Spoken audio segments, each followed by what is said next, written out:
ka. Sumasok ka na sinabi. Sabi ko na nga ba? Nagdududa ka na pala eh. Nagdududa ka na pala eh. Ba't wala kang ginagawa? Dahil pinagkatiwalaan kita. Dahil minahal kita! Dahil bobo ka. Alam mo ba't may nagsisiping kayo ni Jomar? Ilang beses yung nagsisiping yun dahil nandidiri siyang halikan ka. Dito. Di totoo yan. Di totoo yan. Totoo. At sa tuwing papasok siya ng kwarto niya, ilalasing mo na yan. Kasi nandidiri na siya sa isang katulad mong pangit.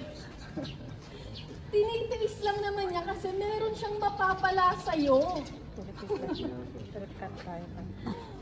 May mga kaso kapag nagtago.